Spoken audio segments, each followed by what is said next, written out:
Welcome to Conversations That Matter. My name is John Harris, and I got wind of a story that I just thought this should be told more. And so I'm going to have the person who knows the most about it tell it to you, and his name is Matthew Nowlin. Matthew Nowlin is the director of the Conservative Christians of Tennessee. Thank you for joining me, Matthew. Well, thank you, John. I've been watching your channel for quite some time, and you do a great job. I appreciate it. Yeah, thank you very much. So the reason I'm talking to you is because the ERLC, the Ethics and Religious Liberty Commission for the Southern Baptist Convention, has, from what I've heard, recently, I guess, either they've opposed or they're not supporting this heartbeat bill. And that's what I know. I'm going to let you correct anything that I get wrong in there and explain what's going on. I would. I'm glad I'm here because I don't want to say that they've opposed this bill. Okay. I don't want to say, I'll speak their lingo. They pulled a page out of Martin Luther King Jr.'s letters from a Birmingham jail, and they're just silent. They're apathetic on this. They didn't show up. This is a Tennessee issue, and the ERLC is based in Tennessee.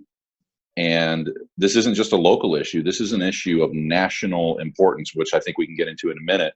So by not doing anything, they've actually, their inaction has almost forced some other Baptist institutions to step in and fill this niche that really is in their wheelhouse. It's in the ERLC's wheelhouse, in my opinion.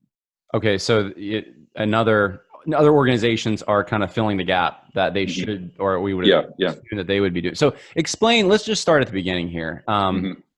Explain what the heartbeat bill is. Okay, so the heartbeat bill essentially started at saying the idea was we can now detect a heartbeat with ultrasound technology that's really very common in most prenatal care institutions. So let's therefore,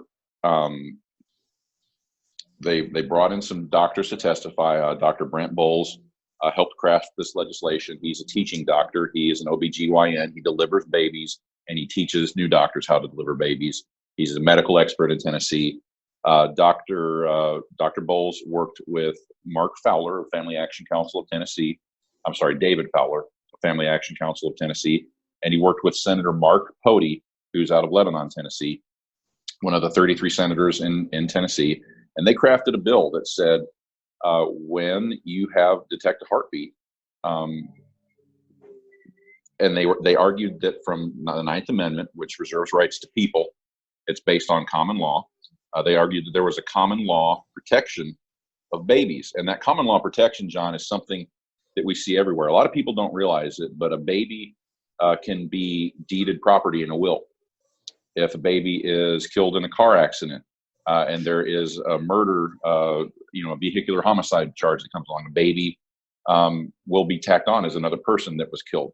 Only really in the area of abortion do we see a separation, but no one has made this argument before. Everybody's argued from the 14th Amendment that that clarified the rights of people and the status of people, but nobody has argued from this Ninth Amendment angle that common law applies here, that these common law carryovers of property, etc., apply to this infant. So that's what this bill sought to do. Well, as they got further and further into this, and they studied it more and more, it became apparent that it was very arbitrary to say that a heartbeat is the point at which a life starts. Because this bill isn't about protecting a baby. This bill is about establishing personhood, legal personhood for all preborn people, to say that they are a person. And it's really all this debate has ever been about between the pro-life and the pro-death side. So the logical conclusion of this has morphed into, as soon as the mother is aware she's pregnant under this bill, the baby's life would be protected.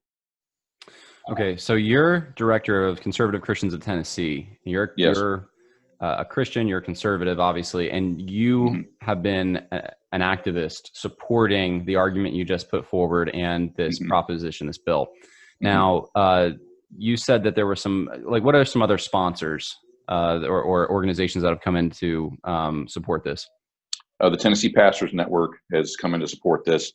Really surprisingly, This bill is unique enough, and this bill is strong enough that we've had direct support from a lot of the crisis pregnancy centers in Tennessee.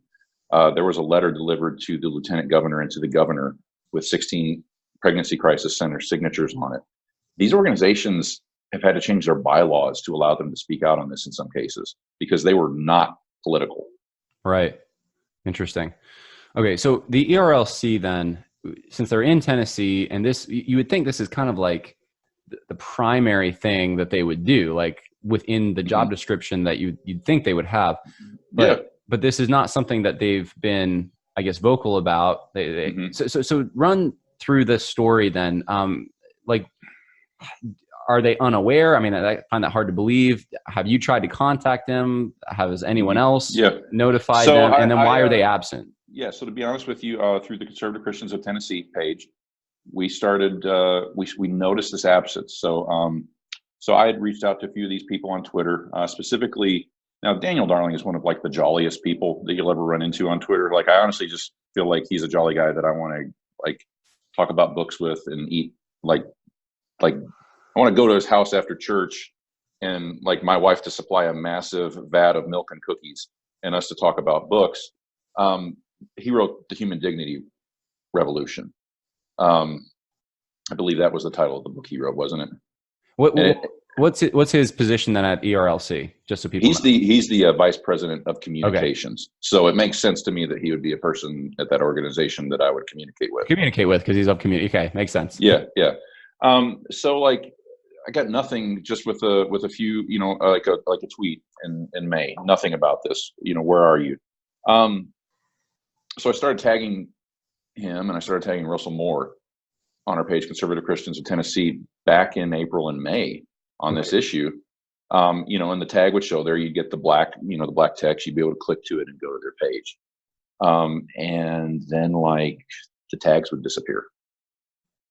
Okay.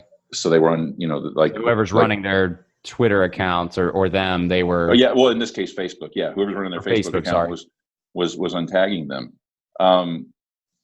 It's unfortunate. So there was one instance where I made a joke on Twitter, and I mean, I can look this up and find it. I don't remember what it is off the top of my head, but I made a joke and it got some ha-has, and Daniel Darling replied to it. So he had ignored my tweets on this issue, of where is the ERLC, but he replied to this. But more importantly, we were doing this in front of tagging these people on Conservative Christians of Tennessee. People were seeing this post. People were liking these posts. They were replying to these posts. They were getting views, and they just didn't reply to them. So they're aware of this issue. But more importantly, John, if we never contacted them, this is all over the news. That's what I was going to ask. For those outside of Tennessee, like, is this something that it's possible for them to be ignorant about? So it sounds like no. Yeah. You have a common law 9th and 14th Amendment issue, so the 9th Amendment and common law are related. The 14th Amendment is related. And the ERLC, man, I'm in Memphis. So with all the MLK 50 stuff, there was a lot of discussion of, the ending of slavery, leading up to all this stuff. So they know this is a human dignity issue, and it's turned into a ERLC Baptist inaction issue. Right. Okay.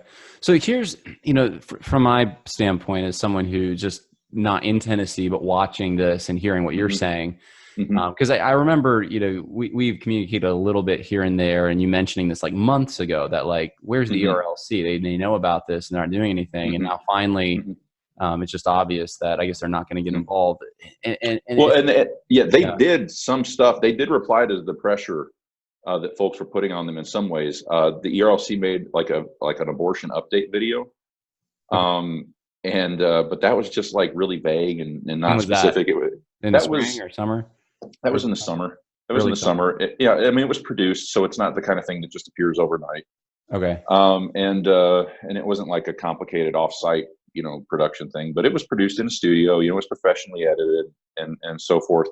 But like about the time that Russell Moore should have been testifying, or somebody from the organization should have been coming alongside Senator Pody and offering support in April, that was very shortly when Russell Moore launched his his personal YouTube channel, and we started getting all these videos that robots and aliens and yeah. Well, there was a video on like what happens to our faith if aliens from outer space show up, and the last day of testimony on the summer study, which we just got out of 2 days of studying this video. I sat through 2 days of listening to testimony on this issue.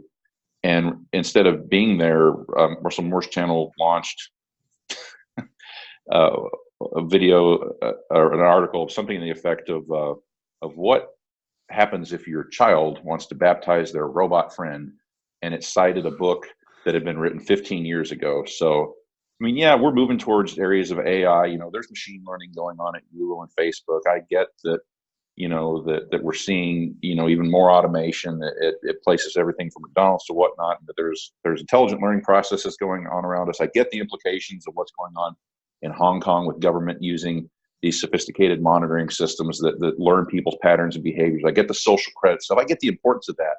But we're dealing with an immediate issue. We're dealing with literally a slaughter that occurs day after day after day. So let me ask you this. I mean, I know the answer, I think, but you're frustrated.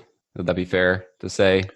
Yeah, I'm frustrated, and a lot of Baptists are frustrated too. There was the Tennessee Baptist Convention, and the Tennessee Baptist Missions Board sent out.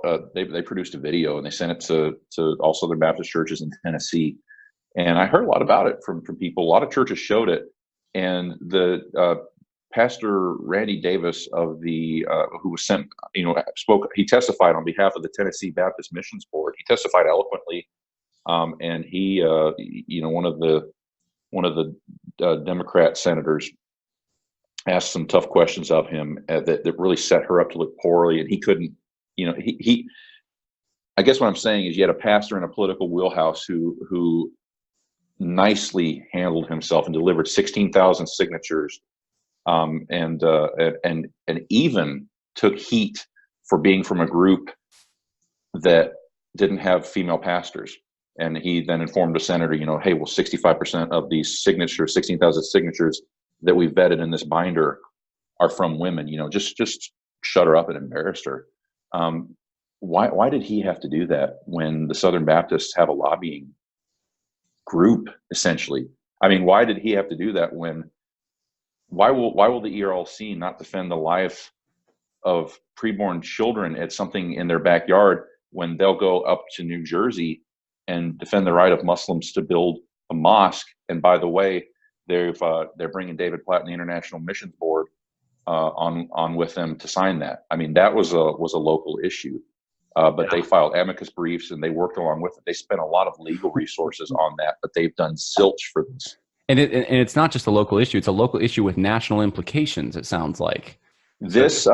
Jim Bopp, who is the lead attorney for the National Right to Life, he has helped craft the Republican platform. I think he said 5 times for presidential elections years. He made the statement that this was not. He had never thought of this legal argument before, is what his testimony boiled down to. So since he had not thought of it, he was kind of going back and forth between, I don't think this will work, and man, we need to try this, you know, and listing examples to it. This has never been thought of. This has never been used. This is totally unique. Okay. This is the stone in the sling that could go to the Supreme Court. I mean, this, just to be fair, it was entered into the record by the author of the bill that the purpose of this bill is to get challenged in court and to make it to the Supreme Court and overturn Roe versus Wade. Okay, Matthew, this is big stuff. Like this is, it sounds like an awesome opportunity, and it seems like the most obvious, primarily important thing that an organization like the ERLC should be involved with. I want to give the benefit of the doubt as much as possible. I don't know how possible it is. It's really hard, but like for those who are Southern Baptists who are watching, give money to, you know, some of their money goes to the ERLC. What can we at least say? Is there any out for the ERLC here? Is there any, like, what are they thinking? Do you have any indication of what's going through their heads and why they're not stepping up to the plate? Well, I don't really know. I mean, well, okay, let me rephrase that. I've seen some things that lead me to have a strong opinion on why they're acting the way they do. But they need to understand that this is a national issue, that if this makes it to the Supreme Court, that this is at a bare minimum going to give states the right to, this will restore the pre-1973 status quo. They need to talk to their pastors. They need to have their pastors watch this, and their pastors need to be calling their statewide convention. They need to be calling the Tennessee Baptist Missions Board to thank them for this involvement. And they need to be calling everybody they can in a position of leadership in the Southern Baptist Convention, whether or not they're in Tennessee or not to destroy the ERLC, but to call them to action on this. They have a lot of resources. They need to be offering them to Senator Mark Pody. I'm not speaking on behalf of the senator. I've not talked to him about this, but they have a lot of resources and they could help him. Yeah. So these resources are given to them by Southern Baptists who give in their local congregations. And I want to ask you, are you a Southern Baptist, Matthew? I am not a Southern Baptist, but I tell you what, when that video broadcast, people were sending me, like, I got all these clips that started at different stages. You're talking stages. about the video about abortion that they put out? The video that the Tennessee Baptist Missions Board put out saying, sign our petition. I started getting video. I mean, people were like, yeah, somebody's doing this. And I have all these staggered videos starting at different places, because Bubba Joe's a little faster getting his cell phone going than his grandpa Billy Bob. But yeah, we are in Tennessee, right? Oh yeah, we are. So I mean, I'm frustrated, and to be honest, man, if these guys didn't get my communications and they're sitting here, they're watching this and they're thinking, this guy is way off base, I don't even know who he is. Well, I mean, I've talked with some of them on other issues, so they might have forgotten who I am, but they knew who I was at one point. But if they genuinely didn't know this was going on, then hey, which is impossible. Yeah. I apologize if you didn't know what was going on. And if you're watching this video and you're really mad at me right now, please accept my forgiveness. If you did know what was going on, then you need to ask Southern Baptists for forgiveness, and you need to ask the Lord for forgiveness, because this is your wheelhouse. This issue has huge ethical implications. So whatever, we don't have to be best friends, but hop on board with this and please help us save babies. Yeah. And the Tennessee Baptist Missions Board, man, I cannot tell you how impressed I was, because at one point, one of the senators hopped in, Senator Katrina Robinson of Tennessee. And she said she was trying to do a setup of the Christians don't care about babies after they're born type thing. And Pastor Randy Davis was like, well, hold on, the Tennessee Baptist Missions Board is involved in foster care. And we have, hundreds of children that we care for. And she's like, well, what's going to happen if this, with all these news? And he basically said, we'll rise to the challenge. And he was speaking for Southern Baptists, and I know that he was speaking accurately. Southern Baptists will rise to the challenge of caring for these children if they're born. But beyond that, John, there was a pregnancy crisis group there that was one of the signatories of that letter I told you about. They're an adoption agency. They're a full service adoption agency as well as a pregnancy crisis center. They provide counseling to women all the way through this process. ERLC, help us create a crisis with not having, help us create a foster crisis that's even greater than the Baptists will rise up.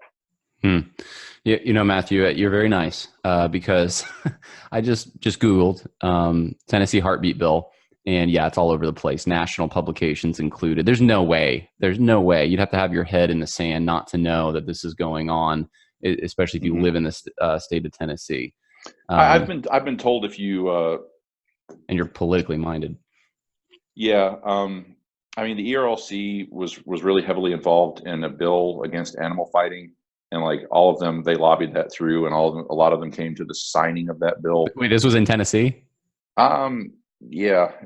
I mean, okay. to be honest with you, this might have even been this was in Tennessee. So this is a local issue that they're getting involved with Yeah. Yeah. Okay. I mean, they got involved in like a zoning issue in New Jersey with that Right. mosque. With the mosque. So right. that's pretty local, and they took that to the Supreme Court and signed an amicus. We're like spent a lot of money on it and everything. So that's not very national.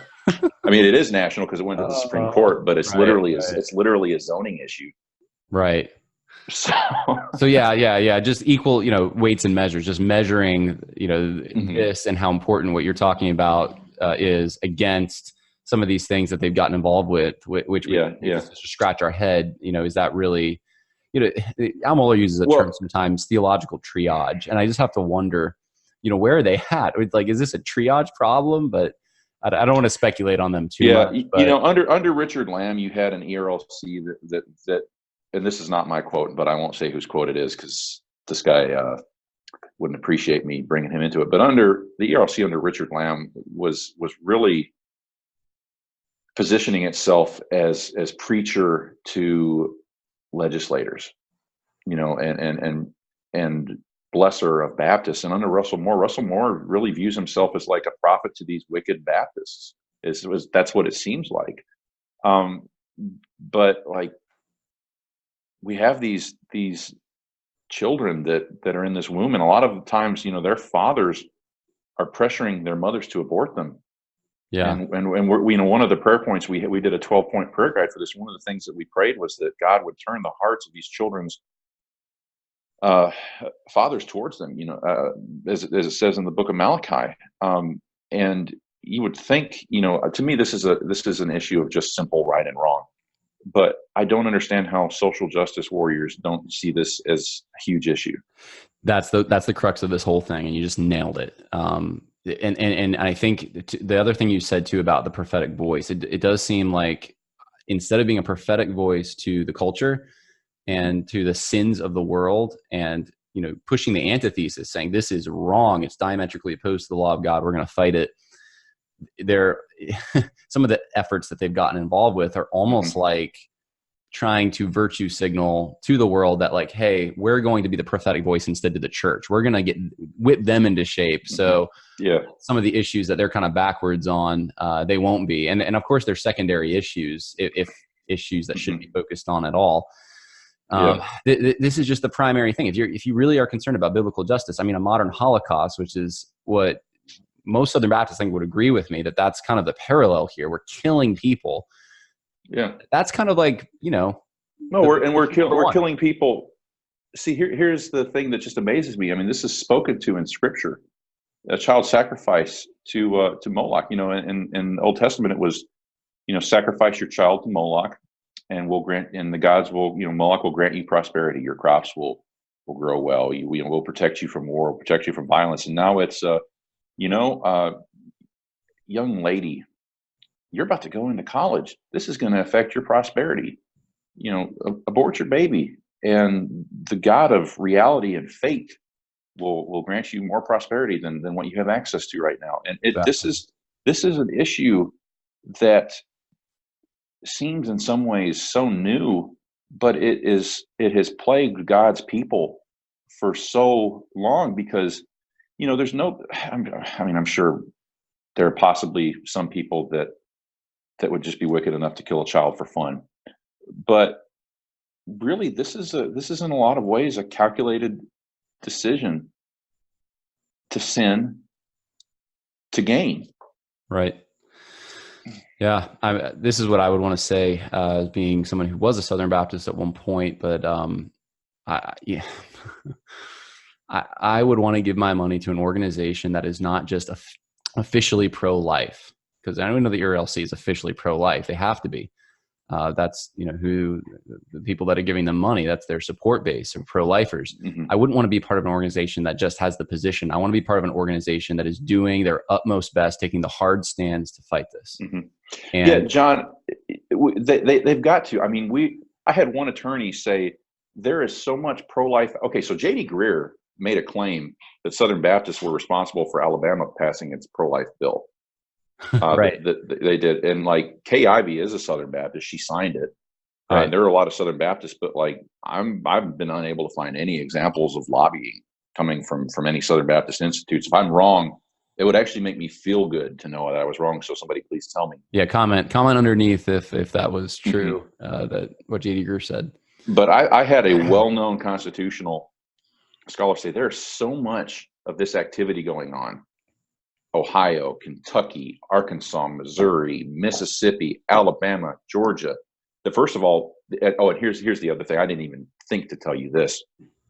Okay, first of all, and now Tennessee and Florida, that similar to the anti-obscenity laws that the Supreme Court heard in the 60s, I mean, they swooped up and heard like just dozens of cases at once and made this mass ruling on them.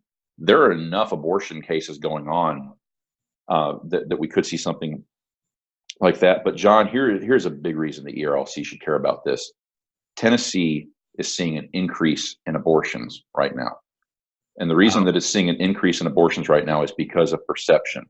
Any counselor who does sidewalk counseling, I've had a couple tell me this, will tell you that women have abortions. Many of them think that since it's legal, that it's okay. Okay, so you've had Kentucky, you've had Missouri, all these states that I named surrounding Tennessee, every state but Virginia, which has gone the opposite way, and the Carolinas that surrounds Tennessee has passed harsher abortion legislation. To give you an idea of what we're facing, even though these laws have been enjoined and none of them have gone into effect, Planned Parenthood in Huntsville, Alabama, which is, about like 20-minute drive from Tennessee, they had to start running an advertising campaign that essentially said, hey, we're still open because of perception. So Choices of Memphis, which is an abortion clinic in Memphis. And if you want to see the citations for these, you can go to tnchristian.com/stop-abortion-surge.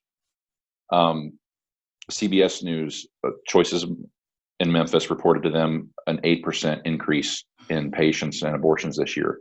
The clinic in Nashville shut down for a while for performing abortions, the Planned Parenthood clinic there, but they said they anticipated an increase in abortions. The Planned Parenthood clinic in Knoxville said that they've seen an 18.8% increase in patients and abortions this year. And that was reported in Knox News. So not only is the ERLC's and everybody else who's done nothing on this, like I don't feel I've done my best. I have a clean conscience on this. I really do. I have sacrificed. I have made personal sacrifices for this that don't earn me anything, but just to say that, like I've worked hard, I can sleep at night on this personally. If everybody would just do a little bit, we could get this accomplished. We could stop the abortion surge in Tennessee. We could get an even better team of lawyers to assist David Fowler, Family Action Council in Tennessee, in nailing this legislation. And I think we could see Roe versus Wade overturned because, again, this is a completely new argument. Matthew Nowlin, thank you for joining me. I want to make a final point and then ask people where they can find you. This is my point, though. If you're a Southern Baptist and you are concerned about what you just heard, I would encourage you to send this video to your pastor or your elders at your church and consider, if you are an elder or pastor, consider perhaps not sending money to the ERLC. You can, if you're staying within the denomination, you can send your money to the International Mission Board or individual missionaries, or there's ways you can itemize it. It might be hard for your secretary at your church, but I think this is worth it. We can't give money. I'd rather have people giving money to your organization, Matthew. Oh, we actually don't even take money. Oh, that was going to be my pitch. Yeah. Man, we don't take money. No, I mean, like, seriously. Where would you give it then? I'd give it to Family Action Council of Tennessee. Okay. They're focused on the families affiliate here in the state for their lobbying arm, and I'd give it to Family Action Council of Tennessee, or I would I'd give it to. There's an attorney in Nate Kellum who also testified.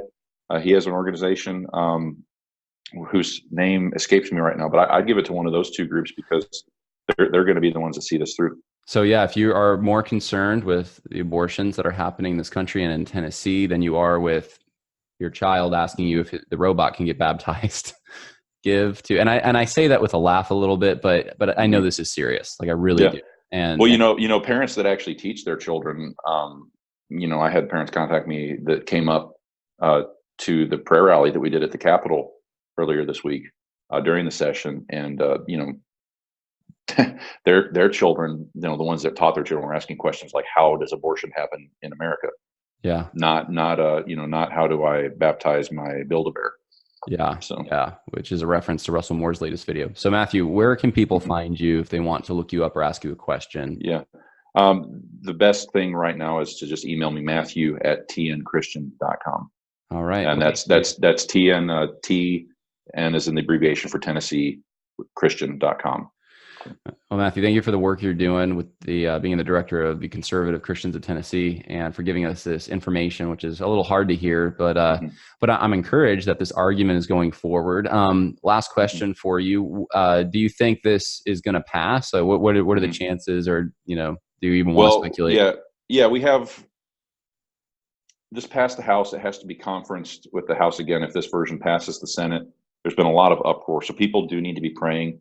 I just don't know if the new Speaker of the House that Tennessee is going to get is going to be in favor of pro-life legislation the way that, and there's a lot of politicking between pro-life groups. We're seeing a realignment in Tennessee. So a lot of people think that there's some needless bickering going on. I actually don't like bickering. Just pray that God would, the biggest thing you can do is pray for your senators. We have a prayer guide on our website at tnchristian.com, and just go through that prayer guide. Pray for everybody. We have every scenario covered there that needs to be prayed for, relating to this that we could think of. So. Yeah. All right. Well, thank you, Matthew. I appreciate it. God bless. Have a good evening. All right. You too. Thanks, John. All right. Bye now.